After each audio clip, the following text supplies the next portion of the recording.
नमस्कार दोस्तों, स्वागत है आपका अपने YouTube चैनल में।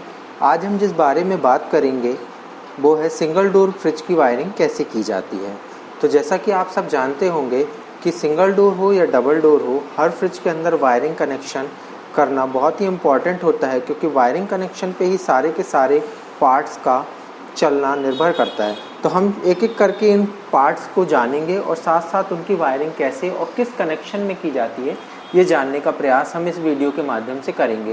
तो चलिए शुरू करते हैं इस वीडियो को। अगर ये वीडियो आपको अच्छा लगे तो प्लीज़ लाइक कीजिएगा, चैनल को सब्सक्राइब कीजिएगा और हाँ, शेयर करना मत भूलिएगा। तो अगर हम बात करें किसी भी सिंगल डोर फ्रिज की, किसी भी फ्रिज का सबसे इम्पॉर्टेंट पार्ट होता है कंप्रेसर, और सारी वायरिंग की स्टार्टिंग अगर मैं कहूँ तो इसी कंप्रेसर से ही होती है। इसके अंदर अगर आपने ध्यान से देखा होगा तो हमें 3 पॉइंट देखने को मिलते हैं, जो कि आप इस वीडियो में देख सकते हैं। मैंने यहाँ पर इन्हें R, S और C से डिनोट किया है, जिनका फुल फॉर्म होता है रनिंग, स्टार्टिंग और कॉमन। ये 3 पॉइंट होते हैं किसी भी कंप्रेसर के अंदर। इन्हीं के अंदर हम OLP और रिले के कनेक्शन करते हैं। किसी भी कंप्रेसर के अंदर हमें प्राइमरी और सेकेंडरी वाइंडिंग देखने को मिलती है, जो कि कंप्रेसर को चालू करने और उसको प्रॉपर वर्क करने के काम में आती है।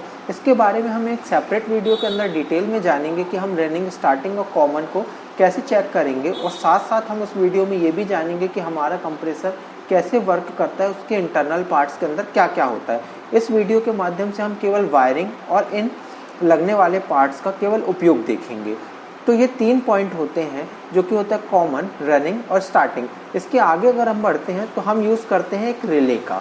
तो रिले का काम क्या होता है कि आपकी रनिंग और स्टार्टिंग वाली जो वाइंडिंग होती है, इनको शॉर्ट करने का काम हमारा रिले करता है। साथ साथ हमारे थर्मोस्टेट से आने वाली सप्लाई को कट करने का काम भी आपका रिले ही करता है, ताकि हमारे फ्रिज के अंदर ज़्यादा बर्फ़ ना जम पाए। OLP इसके ऊपर लगी हुई होती है, जो कि कॉमन वाले पॉइंट पर लगी हुई होती है। OLP का फुल फॉर्म होता है ओवरलोड प्रोटेक्टर। ये आपके कंप्रेसर के गर्म होने पर सप्लाई को कट करने का काम करता है और आपके कंप्रेसर को होने वाले नुकसान से बचाने का काम करता है। इसके अलावा अगर बात करें हम, तो आप यहाँ पर थर्मोस्टेट देख रहे होंगे। ये थर्मोस्टेट अगर आपने फ्रिज में देखा हुआ होगा तो सिंगल डोर फ्रिज के अंदर नॉब लगा हुआ होता है, जिससे हम फ्रिज के टेम्परेचर को कंट्रोल कर सकते हैं। तो ये वो थर्मोस्टेट होता है, इसी की मदद से हम टेम्परेचर को कम या ज़्यादा कर सकते हैं। आपको बर्फ़ जमने का सारा जो फंडामेंटल किसी भी फ्रिज के अंदर होता है, तो वो इसी डिवाइस के कारण होता है। आपके फ्रिज में अगर बहुत सी समस्याएं आती हैं थर्मोस्टेट के कारण, उनके बारे में भी हम एक सेपरेट वीडियो में बात करेंगे कि हमारे फ्रिज के अंदर थर्मोस्टेट के कारण आने वाली समस्याएँ कौन कौन सी होती हैं। इसके अलावा अगर मैं बात करूँ तो ये जो आप देख रहे हैं, ये पार्ट डोर स्विच कहलाता है। डोर स्विच का काम होता है, आपने देखा होगा कि आपके फ्रिज के अंदर जब भी आप फ्रिज के डोर को खोलते हैं तो एक बल्ब जलता है। तो ये बल्ब इसी डोर स्विच से कंट्रोल होता है। जैसे ही आप फ्रिज का डोर को ओपन करते हैं तो ये बल्ब ग्लो होने लगता है, और जैसे ही आप फ्रिज को बंद करते हैं तो आपने देखा होगा ये बल्ब ऑटोमेटिकली बंद हो जाता है।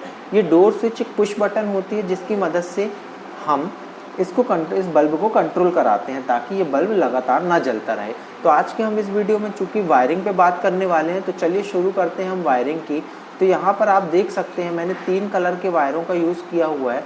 यहाँ पर हरे रंग से हम ग्राउंड को दर्शाएंगे, रेड रंग से हम फेस को दर्शाएंगे, और न्यूट्रल को हमने ब्लैक कलर से यहाँ पर डिनोट किया हुआ है। तो आपको यहाँ पर जो भी वायरिंग देखने को मिलेंगी उसमें इन कलरों का आप ध्यान रखिएगा। तो चलिए अब हम वायरिंग की शुरुआत करते हैं। तो जैसा कि आप देख रहे हैं, इन तीनों वायरों का हम यूज़ करेंगे। तो चलिए सबसे पहले हम बल्ब को सप्लाई देते हैं। तो बल्ब में हमने सबसे पहले जो प्रोवाइड किया है वो न्यूट्रल प्रोवाइड किया है। तो आप देख सकते हैं हमने बल्ब को न्यूट्रल की सप्लाई दे दी है। अब इसके अलावा अगर हम बात करें तो न्यूट्रल का कनेक्शन हमें और कहाँ देना है, तो हमें OLP के अंदर न्यूट्रल का कनेक्शन देने की ज़रूरत पड़ती है। तो हमने OLP के एक पॉइंट पर न्यूट्रल का कनेक्शन दे दिया है यहाँ पर, और इस OLP को कनेक्ट करा दिया है कॉमन वाले कंप्रेसर के कॉमन वाले पॉइंट से। तो इस तरह से हमारे फ्रिज के अंदर हमें जहाँ जहाँ न्यूट्रल देना था या न्यूट्रल की सप्लाई देना था, हमने वहाँ पर न्यूट्रल की सप्लाई को पहुँचा दिया है। अब बारी आती है फेस की। तो चलिए हम फेस को पहुँचाते हैं। तो सबसे पहले आप देखिए, यहाँ पर हम जो फेस की सप्लाई है उसको हमने पहुँचाया हुआ है डोर स्विच के पहले वाले पॉइंट पर।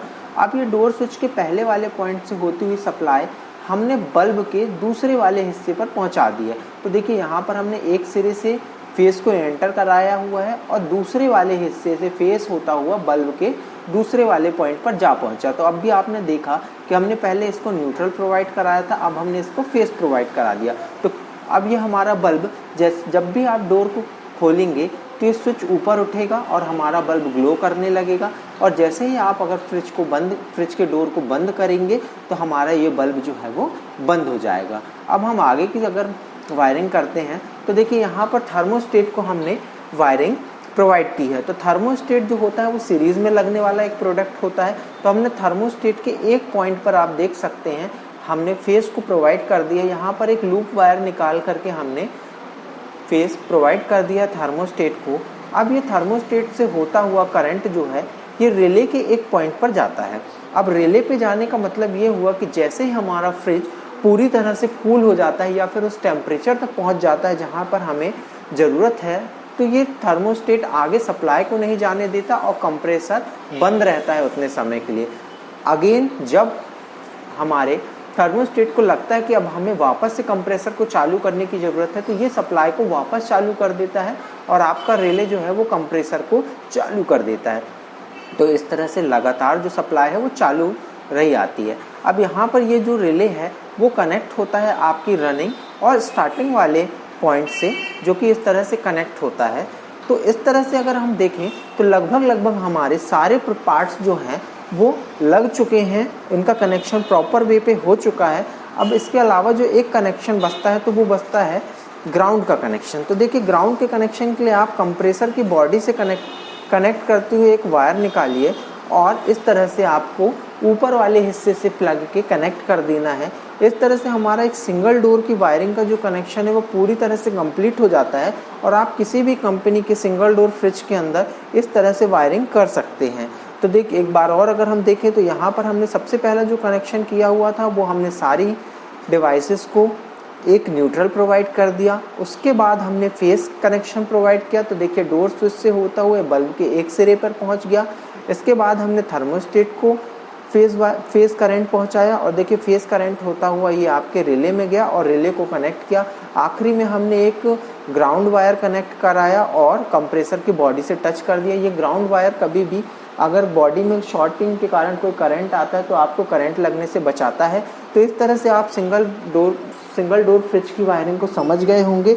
उम्मीद करता हूँ आपको ये वीडियो पसंद आया होगा। अगर ये वीडियो आपको अच्छा लगा या फिर आपके किसी काम आया तो आप इसे शेयर कर सकते हैं, लाइक कर सकते हैं और चैनल को सब्सक्राइब करना बिल्कुल भी ना भूलें।